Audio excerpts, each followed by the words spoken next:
اللهم صل على سيدنا ومولانا محمد اللهم صل على سيدنا ومولانا محمد وعلى آله وصحبه وبارك وسلم.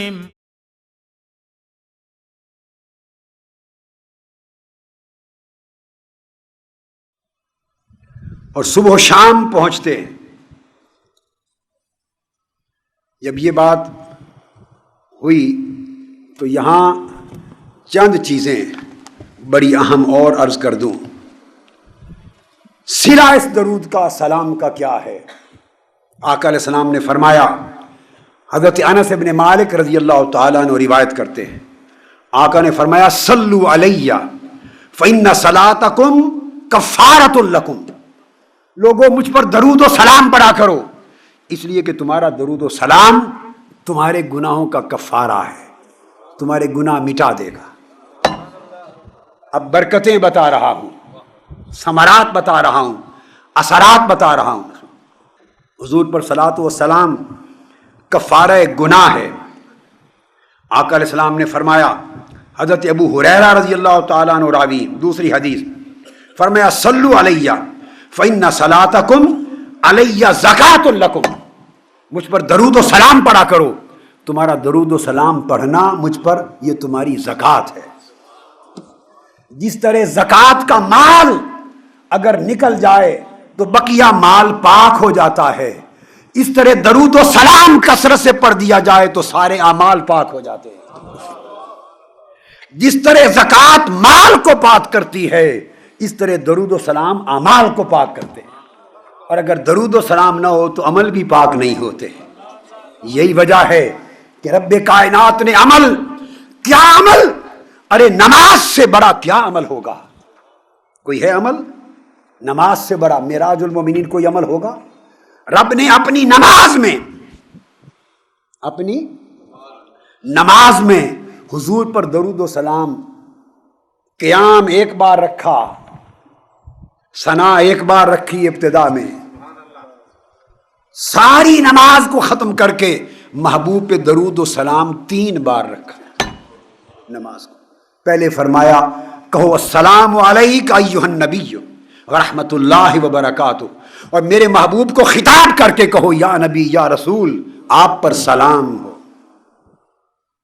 پہلے حضور پر سلام رکھا. ابھی کلمہ شہادت کی باری نہیں آئی. جیسے فرمایا جب مسجد میں داخل ہو تو اللہم افتح لی ابواب رحمتک، اس دعا سے پہلے سلموا علی نبیکم، پہلے مجھ پر سلام پڑھو، پھر ابواب رحمت کھولنے کی دعا کرو. اس طرح جب نماز آئی تو ابھی کلمہ شہادت نہیں آیا. اشہد ان لا الہ الا اللہ، کلمہ شہادت سے پہلے فرمایا میرے مصطفیٰ پہ سلام کرو. السلام علیک ایھا النبی ورحمۃ اللہ وبرکاتہ. کلمہ شہادت توحید و رسالت کی گواہی سے بھی پہلے حضور پر سلام کرایا. اپنی نماز میں بندہ بیٹھا خدا کی نماز میں ہے، مگر توجہ اور خطاب مصطفیٰ کی طرف ملتفت کر کے حضور کو سلام پیش کر رہا ہے. سلام پڑھایا ایک، پھر کہا اب میرا کلمہ شہادت پڑھو. کلمہ شہادت ساری نماز میں صرف ایک بار ہے. ارے توحید و رسالت کی بات سارے کرتے ہیں، مگر توحید و رسالت کی شہادت اور صلاۃ و سلام علی المصطفیٰ، ان دونوں کے درمیان تعلق دیکھو. رب نے اپنی نماز میں توحید و رسالت کی شہادت ایک بار رکھی. کتنی بار پڑھتے ہیں؟ بولیے تشہد میں کتنی بار؟ قیام میں ہے، ثنا میں ہے، رکوع میں ہے، سجود میں ہے، قوما میں ہے، تشہد میں ہے. شہادت توحید و رسالت کی ایک بار، اور سلام اس سے پہلے. جب سلام ہو گیا اشارہ اس امر کی طرف ہے کہ توحید و رسالت کی شہادت بھی اسی کی قبول ہوگی جو میرے مصطفیٰ پہ سلام پڑھے. جو سلام نہیں پڑھتا اس کی توحید و رسالت کی شہادت بھی قبول نہیں. اور جب توحید و رسالت کی شہادت ہو چکی تو باری تعالیٰ اب ہمیں فارغ کر دیں، اب ہم سلام پھیر دیں؟ اس نے کہا نہیں، ابھی سلام ہوا ہے، صلات رہتا ہے۔ اور پھر کہو اللہم صلی علی سیدنا محمد وعلی آل سیدنا محمد کما صلیت علی ابراہیم۔ درود پڑھایا، کلمہ شہادت سے پہلے سلام پڑھایا، پھر کلمہ شہادت کے بعد درود پڑھایا اللہم صلی علی کے صیغے سے۔ باری تعالیٰ اب ہم سلام پھیر لیں، نماز ختم کریں؟ نہیں، ایک بار اور درود پڑھو۔ پھر فرمایا کہ اللہم بارک علی محمد وعلی آل محمد۔ تو کلمہ شہادت سے پہلے ایک سلام اور کلمہ شہادت کے بعد دو درود، درود و سلام 3 بار، اور توحید و رسالت کی شہادت 1 بار۔ اس سے زینت اس نے نماز کو دی تاکہ نماز قبول ہو جائے۔ اس لیے آقا نے فرمایا مجھ پر صلات پڑھو، کیونکہ صلات تمہارے اعمال کی زکوٰۃ ہے۔ ارے نماز کی بھی زکوٰۃ ہے۔ اور حدیث پاک میں آقا علیہ السلام نے فرمایا واللہ، فرمایا لا صلاۃ لمن لا وضوء لہ ولا صلاۃ لمن لم یصلی علیہ۔ اس کی نماز نہیں جس کا وضو نہیں، اور اس کی نماز نہیں جس نے مجھ پر درود و سلام نہیں پڑھا۔ جس طرح طہارت کے بغیر نماز نہیں، اس طرح درود و سلام کے بغیر نماز نہیں۔ تو فرمایا مجھ پر درود و سلام پڑھو، اس لیے کہ یہ تمہاری زکوٰۃ ہے، یہ تمہارا کفارہ ہے۔ اور پھر فرمایا صلو علیہ صلی اللہ علیکم۔ حضرت عبداللہ ابن عمر اور ابو ہریرہ رضی اللہ تعالیٰ عنہما دونوں روایت کرتے ہیں لوگوں مجھ پر درود و سلام پڑھا کرو۔ کیوں؟ تمہیں کیا خبر، جب تم مجھ پہ درود و سلام پڑھتے ہو تو رب تم پر درود و سلام پڑھتا ہے، رب تم پر درود و سلام پڑھتا ہے۔ اور پھر میرے آقا نے فرمایا ایک عجب بات، کمال بات، اور یہ بھی حضرت ابو ذر غفاری رضی اللہ تعالیٰ عنہ روایت کرتے ہیں حدیث۔ آقا نے فرمایا اکثروا من الصلاۃ علیہ، لوگوں مجھ پر صلاۃ و سلام کی کثرت کیا کرو، کثرت کے ساتھ مجھ پر درود و سلام پڑھا کرو۔ یا رسول اللہ کیوں اتنا اہتمام آپ نے فرمایا درود و سلام کی کثرت کا؟ کیوں؟ فرمایا لأن اول ما تسألون فی القبر عنی، لأن اول ما تسألون فی القبر عنی، مجھ پر درود و سلام کثرت سے پڑھا کرو، اس لیے خدا کی قسم کہ قبر میں تمہارے مرنے کے بعد جو پہلا سوال ہوگا وہ میری شان اور معرفت کا سوال ہوگا۔ پہلا سوال میری نسبت ہوگا، جس کی نسبت میرے ساتھ مضبوط ہوگی اسی کی بخشش ہوگی، جسے میری معرفت ہوگی اسی کی بخشش ہوگی، جس کا تعلق مجھ سے مضبوط ہوگا اسی کی بخشش ہوگی، جس کی محبت مجھ سے ہوگی اسی کی بخشش ہوگی۔ ارے جو مصطفیٰ کا ہوگا وہی خدا کا ہوگا، اور جو مصطفیٰ کا ہوگا جنت اسی کی، بخشش اسی کی، خدا اسی کا، رضوان اسی کے۔ ان اول ما تسألون فی القبر عنی، قبر میں پہلا سوال ہی میرا ہونا ہے۔ اور اگر درود و سلام کثرت سے پڑھو گے اور میرا جواب آئے گا تو مجھ پہ درود و سلام کثرت سے پڑھنے والا، اب اس میں سے استنباط کر رہا ہوں کہ پہلا سوال حضور کا ہوگا، اس لیے کثرت سے درود و سلام پڑھا کرو۔ دونوں باتوں میں جوڑ کیا ہے؟ اس لیے کہ تم ہر بار جب درود و سلام عمر بھر پڑھتے رہو گے، ہزاروں لاکھوں بار، تو میں بھی ہزاروں لاکھوں بار تم کو سلام بھیجوں گا۔ اور جب اتنا رابطہ رہے گا آپس میں ہر روز، اور فرشتے جب تمہارا سلام آتا ہے، درود آتا ہے، تو حضور نے فرمایا وہ تمہارا نام بھی مجھے بتاتے ہیں، تمہارے باپ کا فلاں شہر سے فلاں گھر سے آپ پر درود و سلام بھیج رہا ہے۔ ہر روز صبح و شام ادھر سے میں جواب دیتا رہوں گا۔ فرمایا جب اتنا رابطہ رہے گا اور قبر میں جاؤ گے اور میرا سوال ہوگا تو مجھ پہ کثرت سے درود و سلام کرنے والا بھولے گا نہیں، فوری جب پوچھا جائے گا یہ کون ہے تو پہچان کے کہے گا یہی میرے مصطفیٰ ہے۔ اور اب میرا وجدان کہتا ہے، ایک دوسرا استنباط میرا وجدان کہتا ہے، اگر کہ اعمال کی کسی کمی کے سبب، اعمال کے کسی نقص کے سبب، درود و سلام پڑھنے والا کسی رکاوٹ کے سبب، اے امتی اگر تو میرا پہچان نہ سکا تو پہچان نہ سکا کسی عمل کے سبب، یہ وجداناً استنباط کر رہا ہوں، اگر تو پہچان نہ سکا تو میں تو پہچان لوں گا۔ جب فرشتے پوچھیں گے بتا بندے یہ کون ہے، میں دیکھوں گا اگر تو خاموش رہا تو تیرے درود و سلام کا دفتر میرے پاس ہوگا، میں بولوں گا اگر یہ گناہگار مجھے نہیں پہچانتا تو خدا کی قسم میں اس کو پہچانتا ہوں۔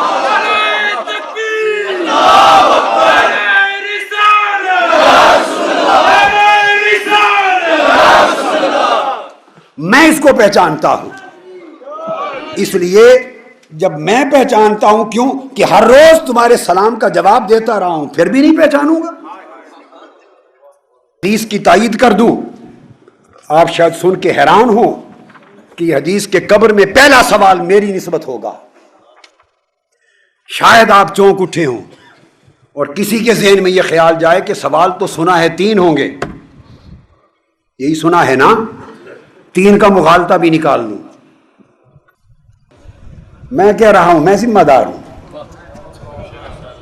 جو بات کرے میری طرف ریفر کر دو، 3 کی قصہ بھی سمجھا دوں کہ 3 سوال کیا ہیں۔ آقا نے فرمایا لِأَنَّ أَوَّلَ مَا تُسْأَلُونَ فِي الْقَبْرِ عَنِّي، پہلا سوال جو ہوگا میری نسبت ہوگا، کثرت سے مجھ پہ درود و سلام پڑھو۔ اب سوال پیدا ہوا کہ یہ ہم نے تو سنا تھا 3 سوال ہوں گے، پہلا سوال ہوگا مَن رَبُّک، تمہارا رب کون ہے، دوسرا سوال ہوگا ما دینک، تمہارا دین کیا ہے، اور تیسرا سوال ہوگا ما کنت تقول فی ھذا الرجل محمد، اس ہستی محمد مصطفیٰ صلی اللہ علیہ وآلہ وسلم کی نسبت تیرا کیا عقیدہ تھا، یہ تیسرا سوال ہوگا۔ اور آپ نے حدیث نہیں سنا دی کہ پہلا سوال حضور نے فرمایا میرا ہوگا۔ اس اشکال کو دور کر دوں، آئیے 3 سوال ہوں گے، اس کا انکار نہیں، 3 سوال ہوں گے، مگر ان کی حقیقت کیا ہے اس میں ایک مغالطہ ہے لوگوں کو سمجھنے میں، وہ مغالطہ دور کر دوں۔ سوال 3 ہوں گے مگر امت محمدی کے لیے ایک ہی ہوگا۔ کیسے؟ یہ تطبیق کرتا ہوں، آئیے امام بخاری کی صحیح بخاری اٹھائیے، اب میں وثوق کے ساتھ اور بڑے صحیح بخاری کا دعویٰ کرنے والوں کے لیے چیلنج کے ساتھ کہہ رہا ہوں، پوری صحیح بخاری اٹھائیے، امام بخاری نے 3 سوالوں کی ایک حدیث بھی روایت نہیں کی۔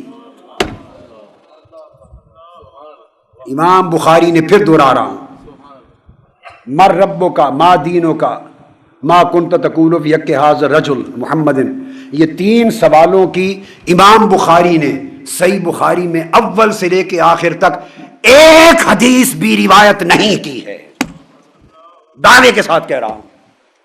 اگر کوئی صحیح بخاری سے امام بخاری کی تحقیق، تخریج، عقیدہ، اگر ایک حدیث 3 سوالوں کی اس ترتیب سے دکھا دے، میں اس کی شاگردی اختیار کر لوں۔ میں نے کئی بار بخاری کے پہلے لفظ سے آخر لفظ تک لفظاً جیسے حافظ قرآن پڑھتے ہیں، میں نے اس طرح بخاری پڑھی ہے کئی بار، ایک حدیث روایت نہیں کی۔ 6 مقامات پر امام بخاری نے قبر کے سوال روایت کیے ہیں، 6 مقام پر، اور ہر مقام پر صرف ایک ہی سوال بیان کیا ہے، اور یہ کہ حضور کون ہے، حضور کی شان پوچھی۔ اب سمجھ گئے؟ امام بخاری نے پہلی حدیث حضرت انس بن مالک سے روایت کی ہے، کتاب الجنائز، باب ما جاء فی عذاب القبر، حدیث نمبر 1308 صحیح بخاری۔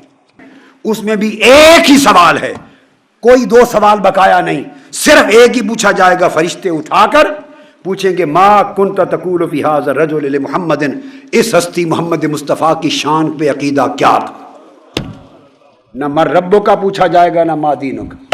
یہ امام بخاری کی روایت ہے، جس کو اعتراض کرنا ہو وہ امام بخاری پر کرے، مجھے معاف کر دے۔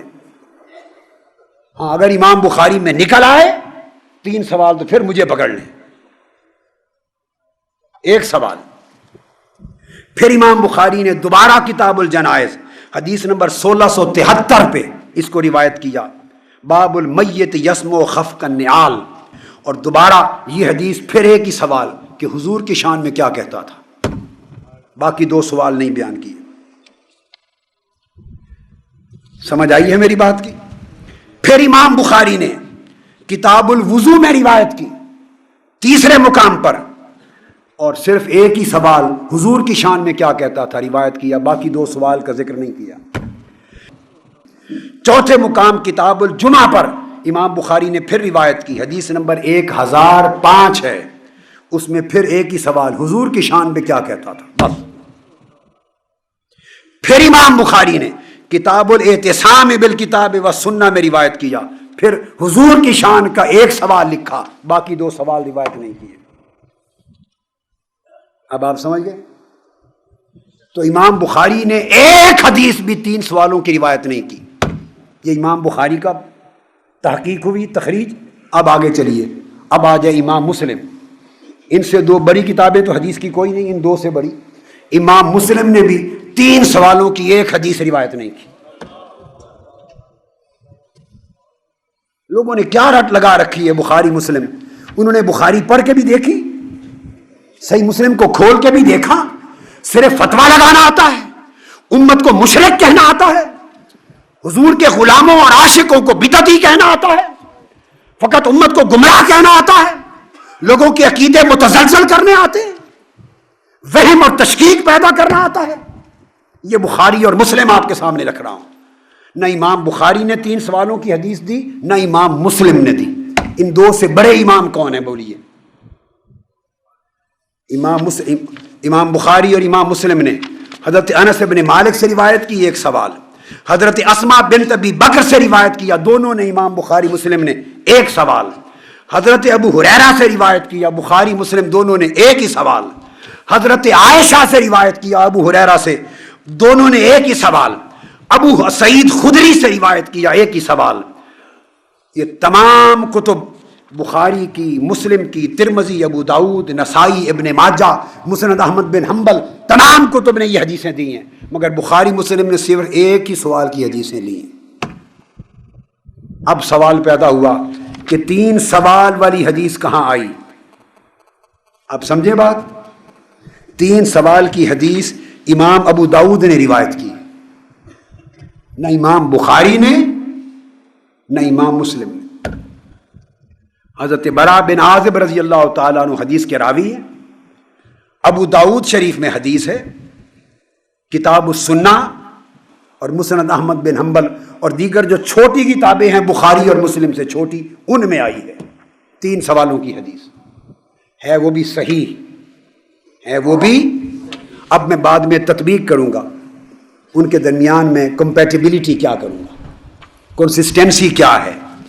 تو ابو داؤد میں حدیث ہے، اس میں انہوں نے کہا کہ فرشتے اٹھا کے پوچھیں گے یا حاذا مر ربک، یہ ابو داؤد کی حدیث ہے، نہ بخاری کی نہ مسلم کی۔ تمہارا رب کون ہے؟ وما دینک، تمہارا دین کیا ہے؟ ومن نبیک، تمہارا نبی کون ہے؟ یا وہ لفظ ما کنت تقول فی کہ ھذا الرجل محمد ہے، یہ ابو داؤد سے، مسند احمد بن حنبل، بخاری مسلم سے چھوٹی کتابوں میں آئی ہے، اوپر کی 2 صحیحین میں نہیں۔ یہ بھی صحیح ہے۔ اب اس لیے میں نے کہا کہ سوال 3 ہی ہوں گے، ساری حدیثوں کو ملا لیا۔ وہ بخاری مسلم کی تحقیق تھی، یہ امام ابو داؤد کی تحقیق ہے، یہ بھی صحیح اور وہ بھی صحیح۔ اب سوال پیدا ہوتا ہے کہ ان دونوں کو ملائیں کیسے؟ 1 ہوگا حقیقت میں، یہ 3 ہوں گے۔ اب یہ سوال رہ گیا، آئیے اس کی تطبیق کر دوں تاکہ عمر بھر یہ التباس بھی، کنفیوژن بھی ختم ہو جائے۔ 3 ہوں گے، مگر ہوں گے کیسے؟ پہلا سوال کافر اور مومن کا امتیاز اور فرق کرنے کے لیے ہوگا، امت محمدی کے لیے خاص نہیں ہوگا، چونکہ حدیث کے لفظ ہیں، ہر ایک سے پوچھا جائے گا، خواہ وہ کافر ہے خواہ وہ مومن ہے، ہر حدیث میں لفظ آتا ہے، ہر ایک سے پوچھا جائے گا، کافر اور مومن اور منافق، ہر ایک سے پوچھا جائے گا۔ یعنی پوچھا جائے گا اس سے کہ اگر مومن ہے تو یہ جواب دے گا، وَأَمَّا الْمُنَافِقُ وَالْكَافِرُ، کافر اور منافق ہے تو یہ جواب دے گا، مومن سے بھی، کافر سے بھی، منافق سے، کافروں، یہودیوں، عیسائیوں، مسلمانوں، کافروں سے، ہندوؤں، سکھوں سے، ہر ایک سے ہوگا، ہر ایک سے قبر میں سوال ہوں گے 3۔ اب جب پوچھا جائے گا مر ربک، تمہارا رب کون ہے، تو یہ اسے ڈیفرینشیٹ کرنے کے لیے، یہ فرق اور امتیاز کرنے کے لیے پوچھا جائے گا کہ مرنے والا دہریہ ہے، ہندو ہے، لات منات کو مانتا ہے، حبل کو مانتا ہے، اور برہما کو مانتا ہے، شیوا کو مانتا ہے، اور کرشن مہاراج کو مانتا ہے، کافر ہے، خدا کو مانتا ہی نہیں، دہریہ ہے، ستاروں کو مانتا ہے یا کسی خدا کو مانتا ہے، غلط یا صحیح؟ تو پہلے یہ امتیاز کرنے کے لیے پوچھا جائے گا کہ خدا پہ ایمان، بھئی یہودیوں عیسائیوں کا غلط یا صحیح، اللہ پر ایمان ہے یا نہیں، کتاب پر ایمان ہے یا نہیں؟ کافروں کا اللہ پر نہیں، بتوں پر ہے۔ تو پہلا سوال ہوگا من ربک، پوچھنے کے لیے کہ بتوں کو کہتا ہے میرا رب لات منات حبل عزا ہے یا کرشن مہاراج ہے یا رام چندر ہے، میرا رب وہ بت ہیں یا خدا ہے؟ خواہ جو بھی عقیدہ ہے۔ تو پہلا سوال من ربک ہوگا کافر، بلیور اور نان بلیور میں فرق کرنے کے لیے، بلیورز ہیں نان بلیورز میں فرق کرنے کے لیے۔ سمجھ آ گئی بات کی؟ اس کے بعد دوسرا سوال ہوگا ما دینک، جو تو ہو گئے کافر، بلیور ہی نہیں، وہ تو ایک طرف کر دیے گئے، قصہ ختم۔ جو بلیور ہوئے کہ ہاں ہم خدا کو مانتے ہیں، we believe in God, whatever is their concept, but they believe in God. جب وہ بلیور ہو گئے ان کے لیے دوسرا سوال ہوگا ما دینک، اگر تم رب کو مانتے ہو، لارڈ کو اور گاڈ کو مانتے ہو، if you believe in God، تو بتاؤ تمہارا خدا کون ہے؟ اب یہ فرق کرنے کے لیے ہوگا کہ یہ یہودی ہے یا کرسچن ہے، عیسائی ہے یا مسلمان ہے۔ جو اہل کتاب ہیں، کتابوں پر ایمان رکھنے والے، دوسرا سوال ان میں ڈیفرینشیٹ کرنے کے لیے ہوگا، ان میں فرق اور امتیاز کرنے کے لیے کہ یہودی ہے، عیسائی ہے یا مسلمان۔ اب وہ بتا دے گا میرا دین کیا ہے، وہ کہے گا یہودی ہوں، موسوی ہوں، یہودی ہوں، یہ بتا دے گا کرسچن ہوں یا کہے گا مسلمان ہوں، امت محمدی میں سے مسلمان ہوں۔ اب اگر اس نے کہہ دیا مسلمان ہوں، تو جب مسلمان کا تعین ہو گیا تو مسلمان سے پھر صرف ایک ہی سوال ہوگا۔ رب کہے گا فرشتوں کو پوچھو اگر تم مسلمان ہو تو صرف اتنا بتا دو کہ مصطفیٰ کی شان کیا ہے۔ اگر مسلمان ہو تو اتنا بتا دو کہ عظمت مصطفیٰ کا عقیدہ کیا ہے، مصطفیٰ کی شان کیا ہے، بس۔ تو مسلمان سے صرف ایک سوال ہوگا۔ پہلے دو سوال دو لیولز کی ڈیفرینشیشنز کے لیے ہوں گے، between believers and non believers, and then between various religions. جب دو ختم ہو گئے اور طے ہو گیا کہ یہ مسلمان ہے، تو مسلمان سے تو حضور نے فرمایا تو سرونا، تم اے مسلمانوں، تم سے قبر میں ایک ہی سوال ہوگا، تم سے مسلمانوں ایک ہی سوال ہوگا، اور وہ میری شان پوچھی جائے گی، مصطفیٰ کو پہچانتے ہو یا نہیں، مجھے پہچانتے ہو یا نہیں۔ اور فرمایا جتنی پہچان تمہیں مجھ پر درود و سلام پڑھنے کے ذریعے نصیب ہوگی، اتنی پہچان کسی اور شکل میں نہیں ہو سکتی، جتنی پہچان مجھ پر درود و سلام کی شکل میں ہوگی، کسی اور شکل میں اتنی پہچان نہیں ہو سکتی۔ اور پھر خاص بات یہ ہے کہ صحابہ کرام پھر کثرت کے ساتھ درود و سلام پڑھتے، اور عقیدہ کی خیر کے لیے اور عقیدہ کی بہتری کے لیے بتا رہا ہوں کہ سیدنا امام حسین سے مروی ہے، سیدنا امام حسین آقا علیہ السلام نے فرمایا، جو میں نے بتایا، امام عبد الرزاق روایت کرتے، انکم توردون علی باسمائکم وفی روایت باسماء آبائکم وسیماکم، مجھے تمہارا سلام اور درود و سلام آتا ہے، تمہارے نام بھی دیے جاتے ہیں، تمہارے باپ دادا کے نام دیے جاتے ہیں، تمہارا چہرہ مہرہ حلیہ بتایا جاتا ہے، خاندان بتایا جاتا ہے۔ فرمایا فاحسنوا الصلاۃ علیہ، جب مجھ پر سلام پڑھو تو بڑا خوبصورت کر کے پڑھا کرو، صلاۃ و سلام خوبصورت پڑھ کے پڑھا کرو تاکہ تمہاری پہچان لکھی جائے۔ آپ سمجھے؟ اور پھر حضرت امام امام سیدنا امام حسین رضی اللہ تعالیٰ عنہ، ایک بڑی عجیب بات وہ روایت کرتے ہیں، خاص حدیث، امام حسین علیہ السلام نے فرمایا علامت اہل السنت والجماعت کثرت الصلاۃ والسلام علی النبی۔ امام حسین نے فرمایا اہل سنت کی علامت یہ ہے کہ وہی اہل سنت ہے۔ کون کہہ رہا ہے؟ امام حسین علیہ السلام، وہ اہل سنت ہے جو کثرت سے مصطفیٰ پہ درود و سلام پڑھتا ہے۔ اور جس کے درود و سلام کا نام سن کر چہرے پر تھوڑا تغیر آ جائے اور خوشی نہ ہو، جان لو کہ وہ اہل سنت نہیں۔ یہ روایت کیا امام ابو القاسم نے التیمی نے الترغیب میں امام علی زین العابدین کے طریق سے، اور وہ روایت کرتے امام زین العابدین میرے والد امام حسین نے فرمایا قال علامت اہل السنت کثرت الصلاۃ علی رسول اللہ صلی اللہ علیہ وسلم، کثرت سے حضور پر صلاۃ و سلام پڑھنا، حتیٰ کہ بچہ جب ماں کے پیٹ سے پیدا ہوتا ہے تو پہلے سال میں اسے حضور کا درود و سلام سکھا دیا جاتا ہے۔ حضرت عبداللہ ابن عمر رضی اللہ تعالیٰ عنہ راوی ہیں، عبداللہ بن عمر فرمایا بچہ روئے، 1 سال کا بچہ جب روئے یا 2 سال کا تو مارا نہ کرو۔